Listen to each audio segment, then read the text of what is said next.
விடுதலை சிறுத்தைகள் கட்சி தலைவர் எழுச்சி தமிழரோடு இதே தளத்தில் இதே சமூக அடையாளத்தோடு இருக்கக்கூடிய சில பேர் மாறுபட்ட நிலையில் மாறுபட்ட கருத்துக்களை முன்வைத்த பொழுது கூட தலைவர் எழுச்சி தமிழர் அவர்களுக்கு பாதுகாப்பு அரணாக இருந்தவர் அண்ணன் நீலப்புலி சாத்தை பாக்கியராஜ் என்பதில் நன்றியோடு அவர் வழியிலே பயணிக்கக்கூடிய ஒருவன் என்கிற நிலையில் நன்றியோடு தெரிவிக்க விரும்புகிறேன். நான் அவரோடு அதிகம் நெருங்கி பழகியதில்லை. ஆனால் ஒரு நிகழ்விலே, ஒரு திருமண நிகழ்விலே தலைவர் எழுச்சி தமிழரோடு சென்றிருந்த பொழுது அண்ணன் நீலப்புலி சாத்தை பாக்கியராஜ் அவர்களோடு அமர்ந்து உணவு அருந்தக்கூடிய அந்த வாய்ப்பை பெற்றிருக்கிறேன். அன்றைக்கு அந்த அரை மணி நேரத்தில் தலைவர் எழுச்சி தமிழர் அவர்கள் மீது அவர் வைத்திருக்கக்கூடிய பற்றும் பாசமும் என்னால் புரிந்து கொள்ள முடிந்தது. தலைவர் எழுச்சி தமிழர் அவர்கள் அண்ணன் நீலப்புலி சாத்தை பாக்கியராஜ் அவர்கள் மீது வைத்திருந்த மிகப்பெரிய அளப்பெரிய மதிப்பும் மரியாதையும் என்னவென்பதை என்னால் புரிந்து கொள்ள முடிந்தது.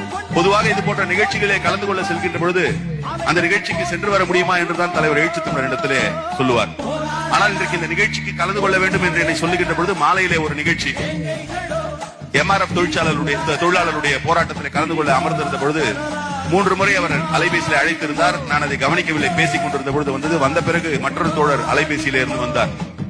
அப்பொழுது இந்த நிகழ்ச்சிக்கு செல்ல வேண்டும் என்பதை சொல்லுகின்ற பொழுதே இந்த நிகழ்ச்சி எவ்வளவு முக்கியமான நிகழ்ச்சி அல்லது அவருடைய நெஞ்சிற்கு நெருக்கமானவர் அண்ணன் நீலப்புலி சாத்தை பாக்கியராஜ் என்பதை சொல்லிவிட்டு நிச்சயம் அங்கே சென்று அவரோடு நமக்கு இருந்த உறவு அல்லது அவரோடு நமக்கு இருந்த நட்பு, அவரோடு நமக்கு இருந்த தொடர்பு என்பது அளப்பரியது என்பதை பதிவு செய்து விட்டு வாருங்கள். அவை எல்லாவற்றையும் கூட இன்றைக்கு அண்ணன் சாத்தை பாக்கியராஜ் அவருடைய வழியிலே பயணிக்கக்கூடிய தோழர்களை வழிநடத்தக்கூடிய மகத்தான பொறுப்பை வழக்கறிஞர் அண்ணன் ஆசை தம்பி ஏற்றிருக்கிறார்.